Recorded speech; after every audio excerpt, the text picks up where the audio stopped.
Whoosh is an onomatopoeic word that, in my mind, represents the transient nature of humanity on Earth. And with tongue-in-cheek, more likely, Deep Purple's career, which seems to have started only yesterday, and whoosh, here we are today. Well, Whoosh came from an initial idea that Ian Gillan had. The way that the lyrics on a few of the songs pertain to many of the things that we're sort of getting wrong in our civilization and living on this beautiful ball we have called the planet. I keep saying if we can do 10% of what the dinosaurs did, I think we'll have done really, really well. Because we haven't been around a very long time, and who knows, there's a bit of a mess going on, isn't there? Whoosh, here and gone.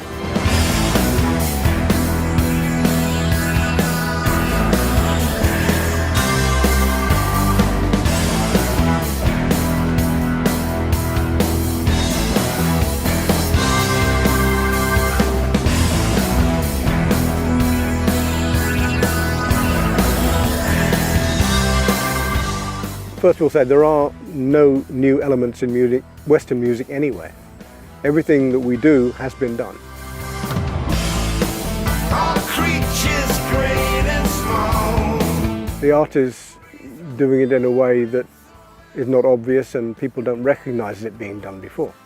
And that's the genius of the human imagination. You can take similar building blocks and come up with a different shape. So we've tried to explore the possibilities of this limited genre that we have in Western music. We've only got so many notes, so many chords, and tried to find the new ways to do the old things. And on a few of the tracks, I think we've succeeded very, very well. And where that wasn't appropriate, we've done old things the old way. After some thousands, You can see everyone's just getting into it because they've been together so long, there's an empathy there. And it's a bit like having a conversation with friends. You know, it goes in the right direction and develops in the right way. As it's a short period of time, the topical layers of lyric and stuff like that are contemporaneous with current affairs, if you like, social, political, whatever. Just things you see on the TV that piss you off or make you laugh.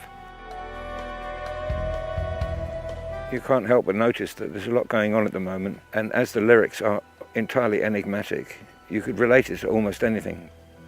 It's very difficult for people to just stop what they're doing, even if they're heading to the edge of a cliff. It's hard to figure out how to do that without shouting in their faces. So I guess you just write about it and be provocative, I think, with try and get people to think about it.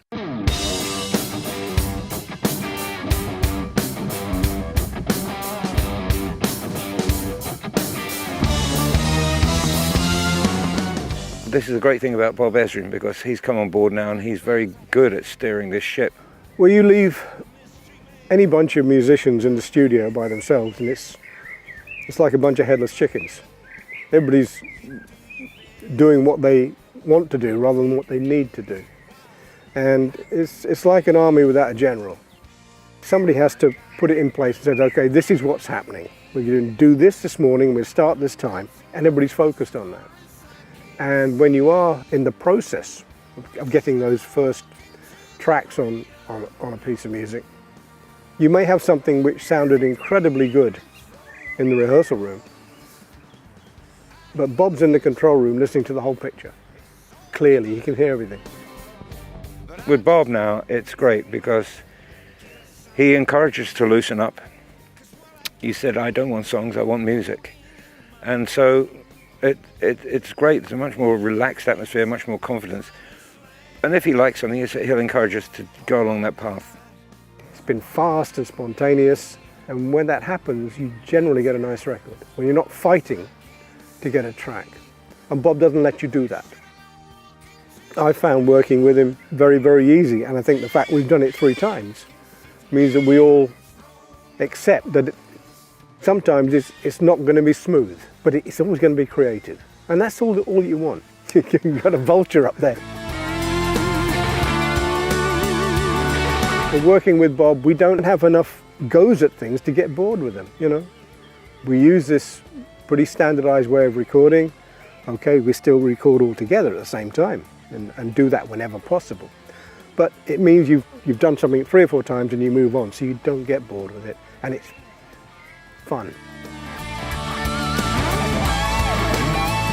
I don't think there's any change in our integrity. It's just that the human chemistry has changed a bit because of Bob, who's getting the best out of us. And I think the other thing is that not just musically, but the sound is the best we've ever had. What's the rush? Yeah. Who's to say? We go to Nashville because Bob Ezrin lives there, and he also lives in Toronto, so we've recorded in Nashville and Toronto. If Bob lived in Timbuktu, we'd be recording in Timbuktu. But, you know, we need a big room and a big sound, so we'll have to go back in a barn, I suppose, next time. Oh, next time? I don't know.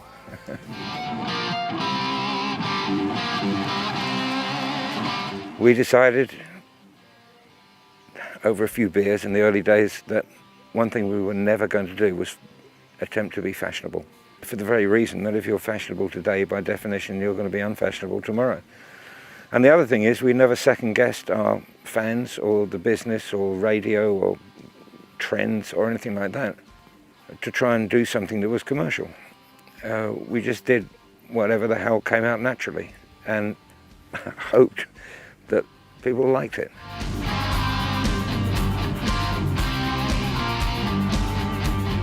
When I was 20, I was immortal. When I was 20, I knew everything. I know better now.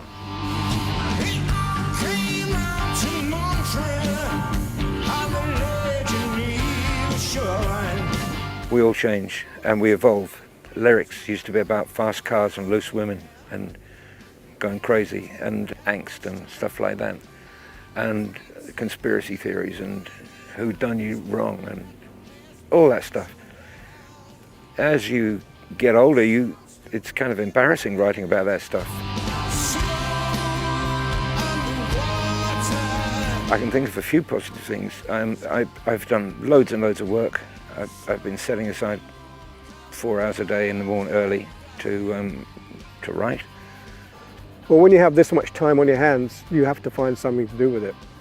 My little nephew Henry, he's huge. So he said, you know, you've got all this great footage, you've got all the great stories, why don't you set up a channel? Whatever it is we're doing, people seem to like, and that takes a lot of time now. So yes, we found something else to do that we wouldn't have done had it been a normal year. And my time is full. And I'm enjoying being home with the family for the longest time I've ever been off the road. And there's another year to go before we get back on the road. We've got 12 months now with nothing to do. You know, our next gigs aren't till June next year, June 21. And I have to say, particularly for singers, you know, it scares me to death to be off the road for so long, because use it or lose it as far as a singer's concerned, because the elasticity in your vocal cords has to be used all the time. Now, if somebody says, do you fancy getting in a room and see if we got any ideas to create some more songs? Well, that wouldn't surprise me at all. 12 months is a long time to be sitting around doing nothing. So, who knows? I mean, I can't see any of us sitting for 12 months and doing nothing. Something's going to happen. And that's an obvious one.